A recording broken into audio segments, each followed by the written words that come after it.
Hello friends, पिछले session में हमने मेमोरी की जानकारी ली थी, लेकिन मेमोरी से जुड़े हुए दो इंपॉर्टेंट कॉन्सेप्ट वर्चुअल मेमोरी और कैश मेमोरी, इसको जानना बड़ा जरूरी है। कई बार इससे रिलेटेड क्वेश्चंस पूछे जाते हैं, ना केवल एग्जाम्स में बल्कि आप किसी इंटरव्यू को अटेंड करने जाएं तो भी। तो ये सेशन में जानकारी लेते हैं वर्चुअल मेमोरी और कैश मेमोरी के बारे में। वर्चुअल मेमोरी क्या है?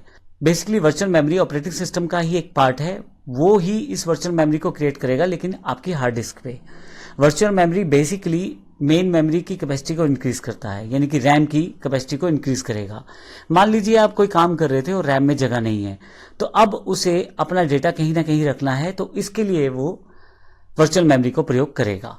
क्योंकि रैम की कैपेसिटी कम रहती है और इस कारण से बार बार बड़ी बड़ी प्रोसेस को चलाने के लिए बड़ा सारा डेटा स्टोर करना पड़ता है। जो डेटा रैम के पास अवेलेबल रहता है वो उसको प्रयोग कर सकता है, लेकिन बाकी प्रोसेसिंग के लिए जो डेटा उसको चाहिए वो कुछ समय के लिए वर्चुअल मेमोरी में रख सकता है।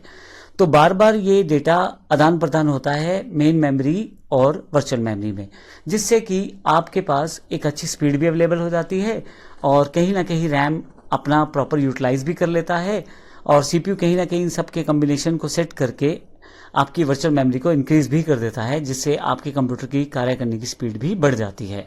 तो इसका अर्थ ये हुआ कि रैम को अगर किसी प्रोग्राम को चलाने में कैपेसिटी कम पड़ रही है तो फिर उस समय वो वर्चुअल मेमोरी का यूज कर लेगा, और वर्चुअल मेमोरी को आप डिसाइड कर सकते हैं अपने कंप्यूटर के ऑपरेटिंग सिस्टम के द्वारा। इसी तरह से दूसरा कॉन्सेप्ट है cache memory. Exactly cache memory क्या है?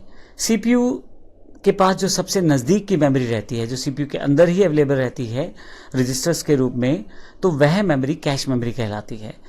इसे सीपीयू मेमोरी भी कहते हैं। सीपीयू को जब डेटा सर्च करना है तो सबसे पहले वो इस डेटा को कैश मेमोरी में ही सर्च करेगा, और अगर किसी कारण से उसको कैश मेमोरी में डेटा नहीं मिलता है तो वह फिर रैम में सर्च करेगा, और अगर उसे रैम में भी वो डेटा नहीं मिलता है तो फिर वर्चुअल मेमोरी में उसे सर्च किया जाएगा या हार्ड डिस्क में उसे ढूंढा जाएगा।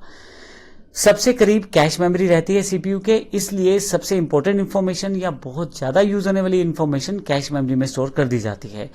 हालांकि इस मेमोरी का साइज बड़ा कम रहता है, लेकिन फिर भी बार बार रैम को रिक्वेस्ट करने के बजाय सबसे पहले सीपीयू जो है वो सीपीयू मेमोरी यानी कि कैश मेमोरी को एक्सेस करना पसंद करता है। फाइनली अगर उसको डेटा वहां नहीं मिलता तो फिर वो रैम को, और अगर किसी कारण से वहां नहीं मिलता तो वर्चुअल मेमोरी या हार्ड डिस्क को डिटेक्ट किया जा सकता है। सबसे बड़ा बेनिफिट ये हो जाता है इसका, क्योंकि सीपीयू के बिल्कुल पास में मेमोरी रहती है तो डेटा को बड़ी जल्दी एक्सेस किया जा सकता है। कोई इंपॉर्टेंट प्रोग्राम्स या इंस्ट्रक्शंस है उन्हें बार बार यूज किया जा सकता है, और सीपीयू खुद ही उस इंस्ट्रक्शंस को जो बार बार प्रयोग कर रहा है या उस कमांड को जो बार बार प्रयोग की जा रही है उसको कैश मेमोरी में सेव कर लेता है, और जब भी उसको उसकी एक्सेसिबिलिटी चाहिए होती है तो कैश मेमोरी से प्रयोग कर लेता है। तो इस तरह से हमारे ये दो इंपॉर्टेंट कॉन्सेप्ट है वर्चुअल मेमोरी और कैश मेमोरी, जिनका प्रयोग बहुत ज्यादा किया जाता है। धन्यवाद।